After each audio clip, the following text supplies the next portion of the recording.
Hello friends, வணக்கம். இது வல்லாரை கீரை. இந்த வல்லாரை கீரை எப்படி செய்கிறதுன்னு பார்க்கலாம். இந்த வல்லாரை கீரையில் இந்த டைப்பில் நான் செய்வேன். ஒரு 2-3 விதமாக வல்லாரை கீரை சமைக்கலாம். சூப்பராக இருக்கும். ஃபஸ்ட்டு நான் இந்த இலையை கழுவிட்டு அதில் இருக்கிற காம்பெல்லாம் இந்த மாதிரி நீக்கி எடுத்துட்டேன். இப்போ இந்த காம்பெல்லாம் நம்ம நீக்கின இலையை தனியாக வச்சுக்கலாம். இதுக்கு தேவையான பொருட்கள் பார்த்திங்கன்னா, 1 ஸ்பூன் துவரம்பருப்பு, கடலைப்பருப்பு 1 ஸ்பூன் எடுத்துருக்கிறேன். மிளகு ஒரு 1/4 ஸ்பூன் எடுத்துக்கோங்க போதும். ஒரு 10-15 மிளகு இருந்தால் கூட போதும். அதுக்கப்புறம் பார்த்திங்கன்னா, சின்ன வெங்காயம் ஒரு 10 வெங்காயம் 10 நம்பர் எடுத்துருக்கேன். அதுக்கப்புறம் பூண்டு ஒரு 10 பல் எடுத்துருக்கிறேன். அதுக்கப்புறம் 2 காஞ்ச மிளகாய் எடுத்துருக்கேன். காஞ்ச மிளகாய் நான் ஒன்று தான் போட்டிருக்கிறேன். புளி ஒரு சிறிதளவு புளி இருந்தால் போதும். சின்ன வெங்காயம் சைஸில் புளி இருந்தால் போதும்.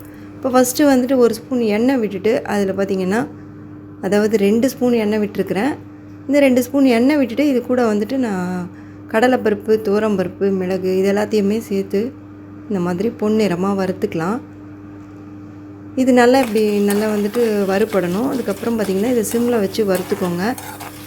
இது வறுத்ததுக்கப்புறம் நம்ம இது கூட புளியும் சேர்த்துக்கலாம். கொஞ்சம் பாதி வறுபடும் போதே புளி சேர்த்துக்கலாம். ஏன்னா இந்த புளி கொஞ்சம் பச்சை ஸ்மெல் இல்லாத இருக்கும். இந்த மாதிரி சேர்த்துக்கிறச்சு டேஸ்ட்டும் நல்லாயிருக்கும். அதுக்கப்புறம் பார்த்திங்கன்னா, வெங்காயம், பூண்டு இதெல்லாம் உரித்து வச்சுருக்கோம் இல்லைங்களா, இதையும் நான் இது கூட சேர்த்துக்கிட்டேன். இப்போ இந்த சின்ன வெங்காயம் போடும்போது தான் இதனோட டேஸ்ட் ரொம்ப ரொம்ப நல்லாயிருக்கும். அதே டைமில் இதில் கசப்பு தன்மை இருக்கும். ஆனால் அது தெரியாது. இந்த மாதிரி செய்கிறச்ச ஒரே ஒரு காஞ்ச மிளகாய் சேர்த்துக்கிட்டேன். உங்கள் காரத்துக்கு ஏற்ற மாதிரி நீங்கள் சேர்த்துக்கோங்க. நாங்கள் காரம் கம்மியாக தான் சாப்பிடுவோம். இப்போ இதை மாதிரி நல்லா வதங்கிருச்சு. இதை நம்ம எடுத்து தனியாக ஆற வச்சுக்கலாம். ஏன்னா நான் இலையை இந்த எண்ணெயிலேயே தான் நான் வறுக்க போகிறேன்.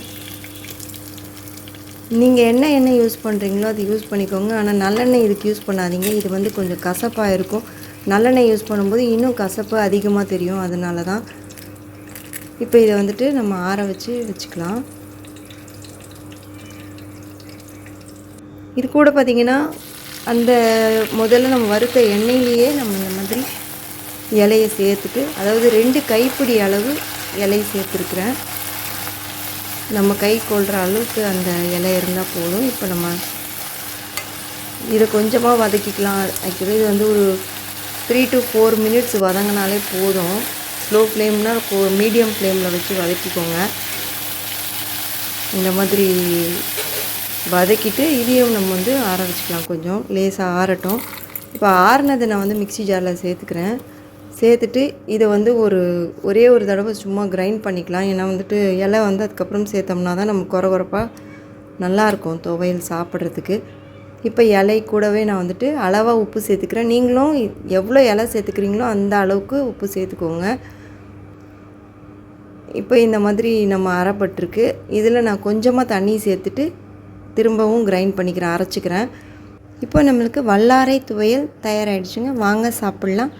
நீங்களும் இதே டைப்பில் செய்து பார்த்துட்டு எப்படி வந்ததுன்னு கமெண்ட்ஸில் சொல்லுங்கள். Thank you so much.